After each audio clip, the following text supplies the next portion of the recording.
अब अत्यंत गंभीर रूप में राधा भाव आस्वादन में डूबे। 24 वर्ष की लीला में 6 वर्ष भ्रमण, उस 18 वर्ष में भी 2 वर्ष तक बातचीत करते रहे, चर्चा चलती रही, लेकिन आखिर के 12 वर्ष में तो किसी से कोई चर्चा नहीं।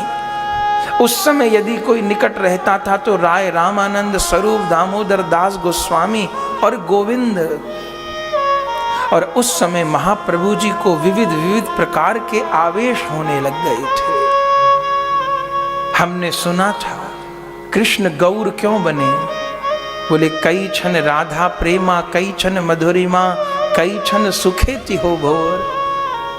श्री कृष्ण राधा रानी के प्रेम का, विरह का आस्वादन करना चाहते थे। श्री राधा ने श्री कृष्ण को कहा था, आपके विरह को मैं ही झेल सकती हूं, आप नहीं झेल पाएंगे। श्री कृष्ण ने कहा, अच्छा है, नहीं झेल पाऊंगा। तन के भीतर विविध विकार पैदा हो जाएंगे, कम से कम ये तो पता चल जाएगा कि संसार को राधा प्रेम, गोपी प्रेम कौन वस्तु है। अब महाप्रभु जी इसी भाव का आस्वादन करते हैं, भक्तों के साथ निमग्न रहते हैं।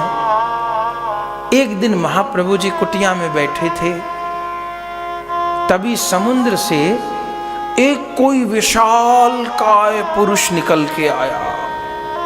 कोई 25 फुट लंबाई का मनुष्य।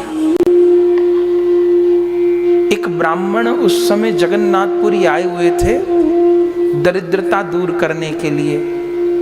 उन्होंने आते देखा, सोचा यही जगन्नाथ तो नहीं है, पर वो पुरुष निकला समुद्र से और फिर कुछ छोटा आकार धारण कर लिया, फिर सीधे महाप्रभु की कुटिया में।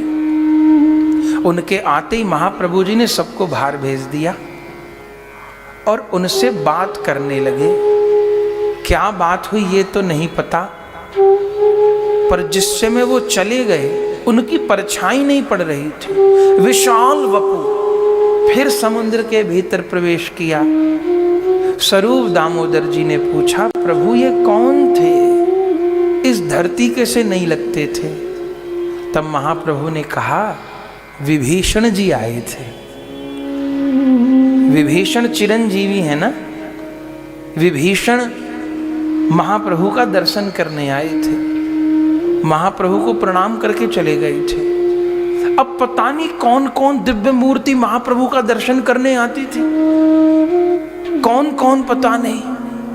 महाप्रभु सबको सांत्वना देके लौटा देते थे, पर अब महाप्रभु जी इतने अधिक विरह सागर में डूब गए थे कि दिव्य मूर्तियां भी खाली लौट जाती थी।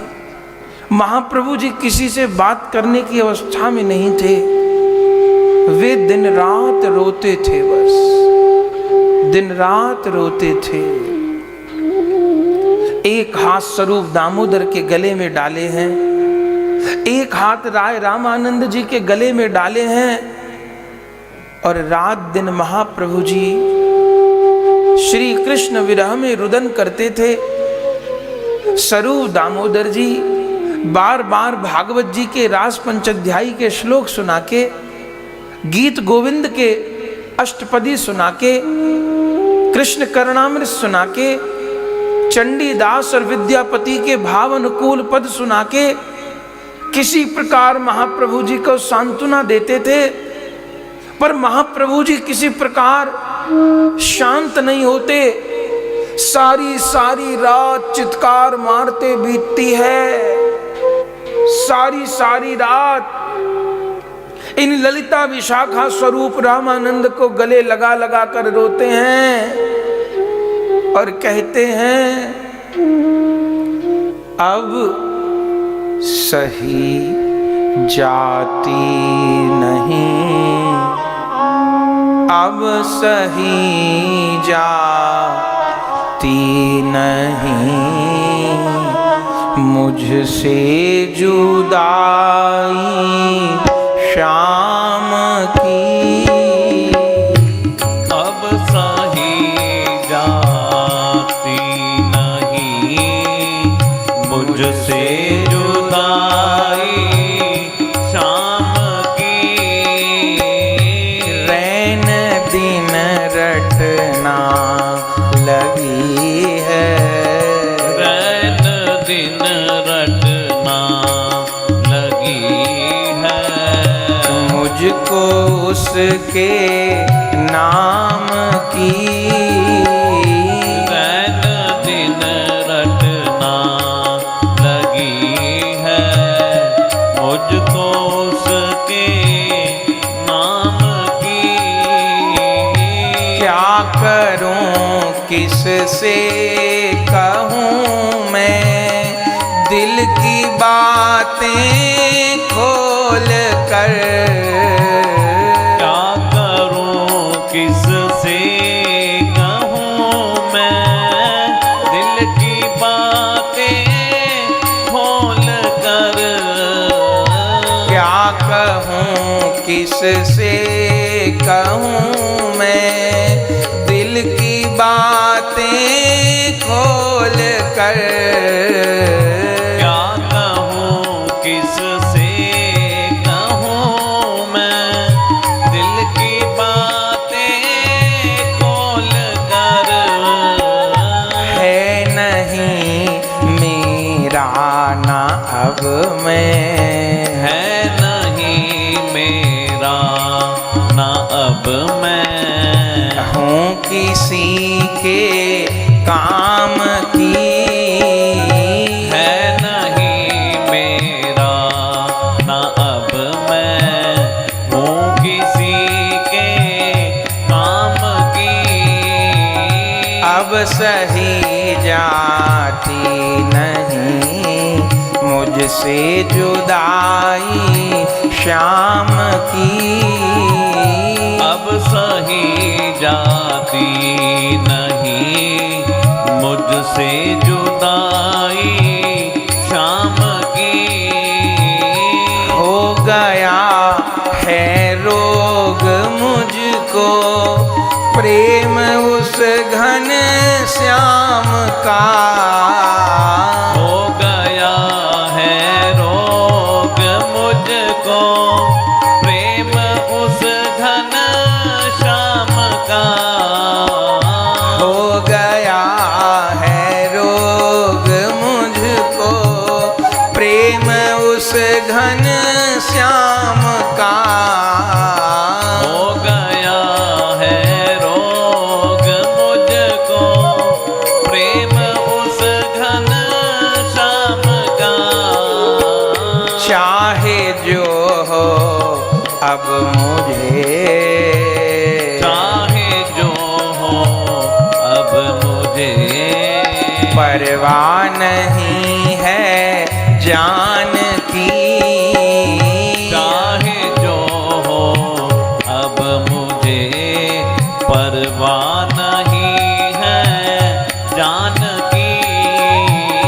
अब सही जाती नहीं मुझसे जुदाई शाम की, अब सही जाती नहीं मुझसे जुदाई शाम की, दे बता मुझको दया कर हर चंद प्यारा नंद का, दे बता मुझको दया हर चंद प्यारा नंद का, जो बता दे मुझको वो हर चंद प्यारा नंद का, तो बता दो मुझको वो पर चंद प्यारा नंद का, हो रहूं दासी हमेशा, हो रहूं दासी हमेशा, उसकी मैं बिन दाम की, हो रहूं दासी हमेशा, उसकी मैं बिनु दाम की, रैन रटना लगी है मुझको हरि के नाम की। रैन दिन रटना लगी है मुझको हरि के नाम की। स्वामिनी राधे तुम्हारी है सरस यह माधुरी।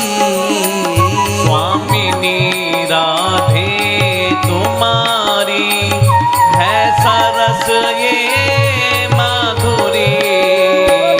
डार गर बहिया जरा, डार कर बहिया जरा। दिखला झलक गुल फाम की। डार कर बहिया जरा। दिखला झलक गुल फाम की। अब सही जाती नहीं मुझसे जुदाई शाम की। अब सही जाती नहीं मुझसे जुदाई शाम की। रैन दिन रटना लगी है मुझको उसके नाम की। रैन दिन रटना लगी है मुझको उसके नाम की। मुझको हरि के नाम की। मुझको हरि के नाम की। देखूं छवि घन श्याम की। देखूं छवि घन श्याम की। श्रीमद् महाप्रभु जी रात दिन रोया करते हैं कृष्ण हे कृष्ण हे कृष्ण हे कहते हुए। बार बार स्वरूप दामोदर राय रामानंद महाप्रभु जी को संभालते हैं। एक दिन तो श्री स्वरूप दामोदर जी श्री महाप्रभु जी को रास पंचाध्यायी श्रवण करा रहे थे।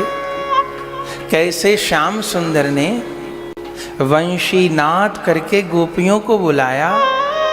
निशम्य गीतम तदनंग वर्धनम ब्रज स्त्रिय कृष्ण ग्रहीत मानसा। कैसे भगवान ने गोपियों का स्वागत किया। स्वागतम वो महाभागा प्रियम किम करवाणि वही। ब्रजस्या नामयम कच्चित ब्रूतागमन कारणम। कैसे सुंदर मिलाप हुआ और फिर कैसे बीच रास में श्री कृष्ण अंतर ध्यान हो गए।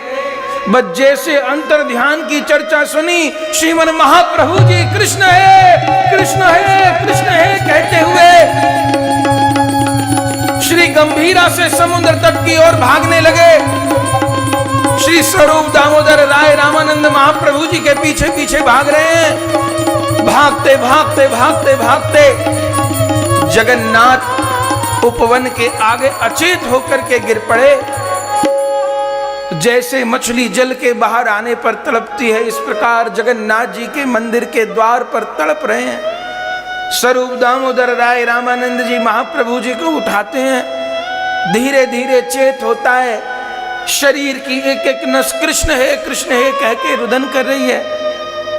स्वरूप दामोदर जी तुरंत मिलन के श्लोक को गाते हैं। इति गोप्य प्रगायन्तः, कान में सुनाते हैं। इति गोप्य प्रगायन्तः प्रपलन्तः चित्रधा रुरुर्दु सुस्वरम राजन कृष्ण दर्शन लालसा। महाप्रभु जी रास बिहारी प्रकट हो गए। तासाम आविर्भूषौरी स्मय मान मुखाम्बुज। पीतांबर धर स्त्रगवी साक्षान मनमथ मनमथ। महाप्रभु जी प्रकट हो गए। कहाँ हैं? ले चलो नंद नंदन के पास। स्वरूप दामोदर जी राय रामानंद महाप्रभु जी को धीरे धीरे उसी जगन्नाथ वाटिका में ले आए। अब महाप्रभु जी उस वाटिका में घूम रहे हैं। हाथ धरा है भक्तों के कांधे पर और वाटिका वृंदावन के रूप में अनुभव हो रही है। एक एक तरुलता को गले से लगा रहे हैं। बोल बोल ब्रजिर तरुलता, श्याम बंधु गेलो को था। ओ वंशी वट बोलो, वंशीधारी कोथाए गेलो। बोल बोल उगो ब्रजिर धेनु, कोथाए आमार काला कानू। बोल बोल उगो काली जमुना, कोथाए आमार काला सोना।